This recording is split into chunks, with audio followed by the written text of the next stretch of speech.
Hello students, welcome to science class. Now here in this video I am going to explain the lesson number 13, fun with magnets, part 2. So in part 1 we have learned about different uses of magnet, then discovery of magnet, different shapes of the magnet, and magnetic material and non-magnetic material. So in this video we'll start some new topics. First is poles of magnet. So poles of magnet. First, as you can see in the picture, when you spread some iron fillings on the sheet of paper and place bar magnet on this sheet of that paper, so you can see that observe that most of the iron fillings get attracted some part of the magnet. It means that at the end of the magnet, it means that one type of pattern only, that iron fillings is some part of the. So this activity you can do with pins or iron nails also if you don't have iron fillings. So we find that the iron fillings are attracted more towards the region close to two ends of bar magnet. As you can see in the picture, that two ends of the bar magnet, it means that most of the iron fillings get attracted towards the region close to two ends of the bar magnet. It means ends of the magnet, it means that poles of the magnet. Ends of the magnet, it is said to be that poles of the magnet.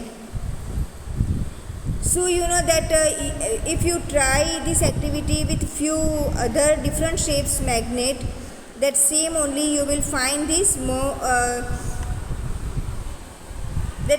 poles of that magnet. I told you that two ends of the bar magnet, it's said to be poles of magnet. Now how you find that poles of magnet? So for one property of magnet is that freely suspended magnet always comes to rest in the north-south direction. You can do this by one activity, and take one bar magnet. Now after that put a mark on its end for identification, that is north and south. And how can you find that north and south? For example, you know that direction of rising sun, it means in which direction sun rises every day. So you will see that sun rises every day in the east only.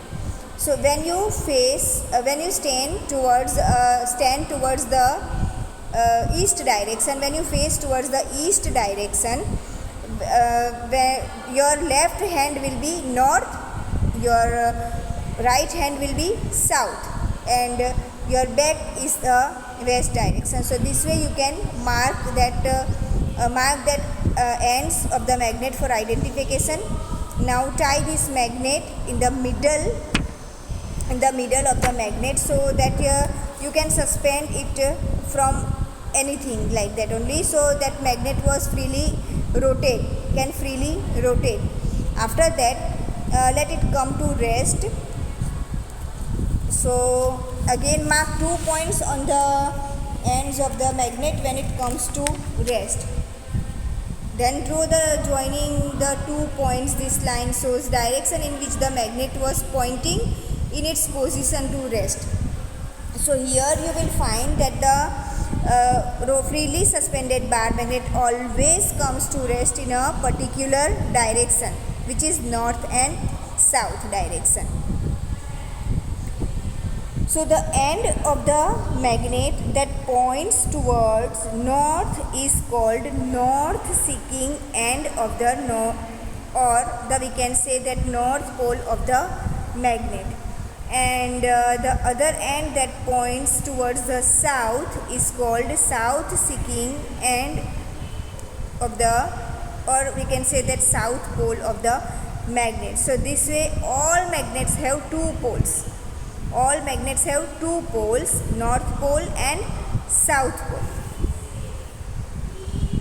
So here it is very important to remember that all magnets have two poles, north pole and south pole. Now a compass, magnetic compass. What is magnetic compass? So you know that now only I told you one property of the magnet, that freely suspended magnet always comes to rest in north-south direction. So later on the basis of this property of the magnet, one device was developed, and this device is called compass, magnetic compass. And generally a compass is usually a small box with a glass cover on it. Here, that is, you can see in the picture that this is the small glass box with the, it means small box with a glass cover on it. And here that one magnetic needle also inside there, pivoted inside the box, and it can rotate it freely. And here one dial also there with direction mark on it. See, as you can, south, west, north, east, here all my direction also marks on it. Now wherever you want to find direction, the compass is kept at that place only. Its needle indicate the north-south direction because this needle is made up of magnet. So when it comes to rest, the compass is then rotate until the north and south mark on the dial are at the two ends of the needle. So to identify north pole of the magnetic needle, it is usually painted in a different color. After that, make your own magnet. How can you make that your own magnet? So there are, you know, that several methods are there for making magnet, but here I am telling you one simplest method only. Simplest method. As you can see in the picture, take a rectangular piece of iron. This way, that rectangular piece of iron. Now place this piece of iron on the table or anywhere. After that, take one bar magnet and place one of its pole near the edge of the bar magnet. After that, slowly and gradually, without lifting the bar magnet, move it along the length of the iron bar till you reach the other end.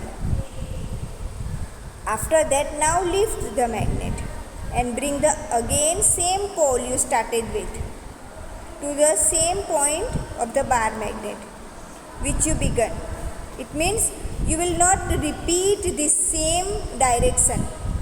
First, when you start from first end, you will start rubbing the magnet on the iron piece. Then when you reach the other end of the iron, you lift it and again comes to the same end from which you began, and again start rubbing. Again when you reach to the next, it means that second end of the iron, again you lift it up, and again that it means again you go to the first end of the bar magnet. This way, repeat this process about 30 or 40 times. So after that 30 or 40 times, after rubbing, bring some iron fillings near the iron bar to check it has become a magnet or not. If you find that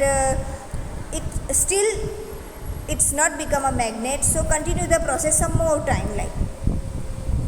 But here you should remember one thing only, that the pole of the magnet and the direction of its movement should not be changed. So here you have to remember very important things. You have to remember that the pole of the magnet and the direction of its movement should not change.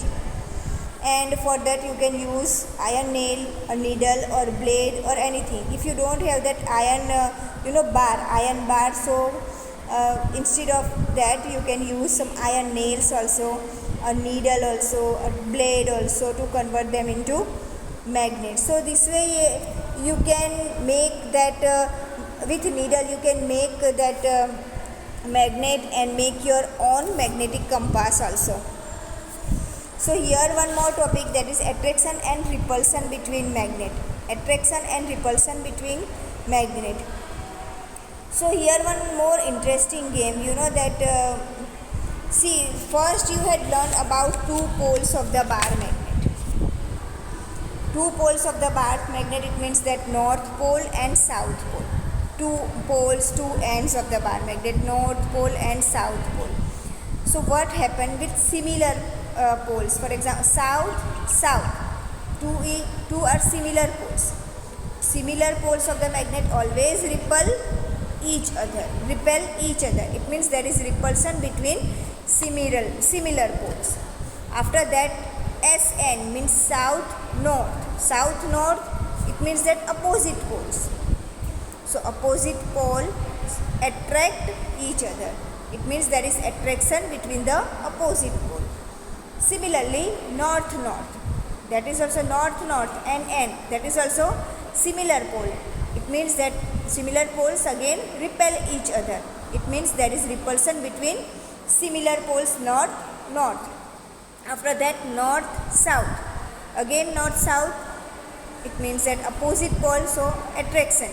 Now it means opposite poles attract each other, so there is attraction between the opposite poles north and south. So this is also very important, we can say very important property of the magnet, that attracts similar pole repel each other and opposite pole attract each other. So SS repulsion, it means south south repulsion. SN south north attraction. NN north north repulsion. NS north south attraction. After that, I am telling you some questions. It means that magnets lose their properties. How magnet lose their properties? It means their property to attract iron things towards it. Many properties I told you about magnet. Magnet attracts iron things towards it. A freely suspended magnet always comes to rest in north-south direction, and there is similar poles repel each other and opposite poles attract each other. Many properties I told you. So magnets lose their properties if they are heated, hammered, or dropped from some height. Heated, hammered, or dropped for some height. So also magnet become weak if they are not stored properly. If we don't store that magnet properly, then also maybe magnet become weak. So what you have to do? So to keep them safe, it means to keep that magnet safe, bar magnets should be kept in pairs. Always it should be kept in pairs with their unlike poles on the same side. It means that that unlike poles of the bar magnet should be at one side. Then they must be, it means unlike poles, it means obviously they attract each other. So they must be separated by a piece of wood or piece of wood placed across their end, so they will not attract each other like that. And this is about bar magnet. And for horseshoe magnet, one should keep a piece of iron across the pole. Understood that? So now, and one more very important thing is, keep magnet away from cassettes, mobiles, television, music system, compact disc, computers, and this type of electronic things. Why? Because you know that when magnet, because that in electrics also some iron parts are there. When we place magnet near that electronics, what will happen? That parts will attract towards the magnet, and maybe that our gadgets, these electric gadgets will it means will become we can say that will not work properly. So that also to keep always to keep magnets away from cassettes, mobiles, television, music systems, compact discs, and the computers. So students, here we end up the lesson fun with magnets. So after that I'll send you PDF. So from PDF you can write the textbook exercise and some other, it means that some other extra questions also in your CW, and go through the video twice for better understanding. We'll meet you soon, students. Thank you.